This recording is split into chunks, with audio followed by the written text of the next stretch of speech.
These specialized pieces of equipment are about to undertake a journey to help save the lives of community animals from the ever-present end that is euthanasia. This equipment, along with many others, is about to take their riders from Senoia to Savannah, Georgia on a 3-day cycling event for a charity organization called Pedal for Pets.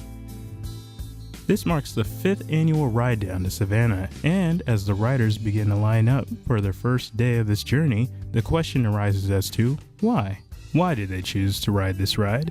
How was this created? Who came up with this difficult 3-day ride? My name's Wendy McGuire. I live in Georgia, and I started Pedal for Pets about 5 years ago with my son. I had gotten to the point in my life where I said, at what point do I do something bigger than me? Creating Pedal for Pets, as I was going through the process of figuring out, okay, I'm gonna raise money, I'm gonna ride my bike, different people started coming into my world that helped me gain traction and present this whole idea to me as a real viable charity. So all of a sudden there was Sarah Campbell from the Noonan Times-Herald showed up one day and wrote a whole story about us. When Robbie and I went to Savannah the first time, we didn't even think anybody knew about it.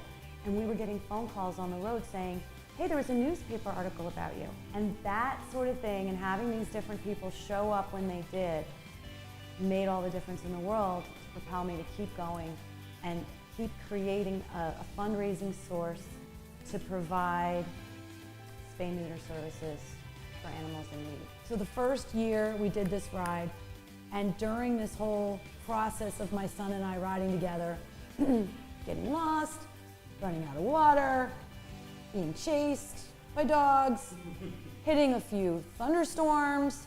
I mean, we did great, and we met people along the way. We went to one gas station, and it's pretty obvious we're not out there just for the heck of it, and we have all our stuff on our bikes. And this little girl came up to us and asked us what we were doing, and I was happy to tell her. And she goes, wait a minute, wait right here. She's probably 12. She ran to her mother's car and came back with a handful of change and a couple dollar bills. She said, this is my allowance, and I really want to give it to you to help the dogs. And it was at that moment I said to my son, you know, we should do this yearly. We should do this every year. And thus, Pedal for Pets was born. On this particular event, riders will face tire flattening debris, asphalt melting temperatures, dehydration, and worst of all, long lines for the bathroom. But how does this help? Where does the money raised go?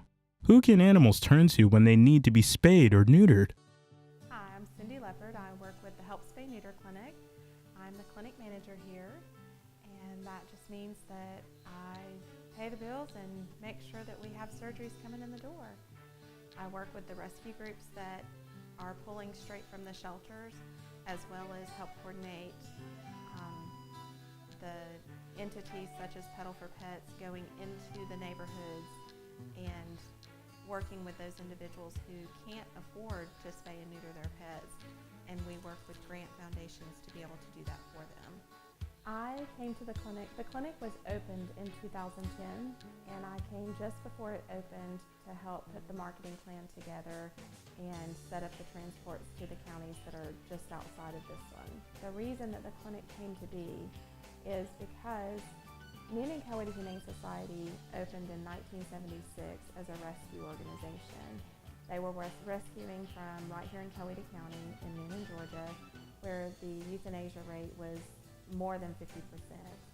And going in and rescuing the pets and getting them adopted out or getting them transported to other locations within the country where there are actually pet shortages, they just noticed that the numbers never really decreased. And so they decided that it was time to go ahead and look at some other options. Rescuing is not the way that's going to end overpopulation of pets in this area. You've got to combine that with spay-neuter efforts. As of today, which is June 19th, 2015, we have performed 22,569 surgeries. That is with one doctor doing surgery. We perform up to 40 surgeries a day. When pets come in the door, we bring them into the scale and weigh them, and dogs receive a free sedative, and then they go rest in their little hospital room that I call them, and they stay in there until it's their time for surgery. And then when it is their time for surgery, our technicians go and bring them into our treatment area where they are induced with anesthesia, and they just sleep through the surgery, and the doctor is right with them from the time they are under anesthesia until they are up and able to walk again. Now, not all animals walk through the help clinic's doors from homes. One of the key goals of Petals for Pets is funding TNR, which stands for Trap, Neuter, Return. This is a more humane and effective way to reduce feral cat communities across Georgia. But how is it done? Is the situation really that bad? Why should we care? My name's Cindy Lauer, and I'm with the Noonan-Coweta Humane Society, and I'm a volunteer. And I've been with them since about 2010, I believe, if memory serves me right. And I run the Trap, Neuter, Return program, also known as TNR. The traditional method of trap and kill that's often employed by a lot of municipalities in various cities and counties doesn't work.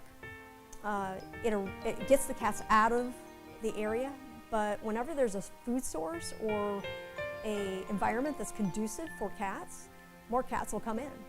So it's called the vacuum effect. So it's very important to trap and sterilize and return the cats to the colony, to their location, because that keeps other cats away, because they're very territorial.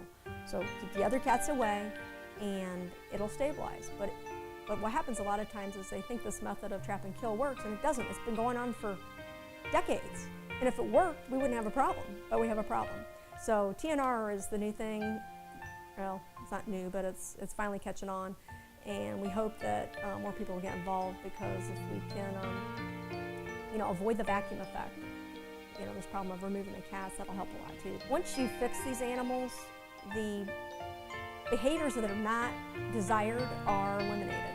So when this happens in a backyard, for example, when there's 20, 30 cats in a neighbor's backyard and they're just everywhere and they're spraying and they're howling and they're fighting and things like this, once you spay and neuter them, most of that goes away. It goes away. The testosterone levels drop in the males, it calms down. They have no real desire to mate anymore. There's no more heat cycles in the females. So the yowling, spraying, fighting all go away. And then the colony stabilizes and the numbers will eventually drop just for natural selection. There's any more than we see out there. And a lot of it's due to people won't spay and neuter their pets. They may get their house foreclosed on, they leave the cats behind, or for whatever reason the cats are outdoor cats and they're not fixed.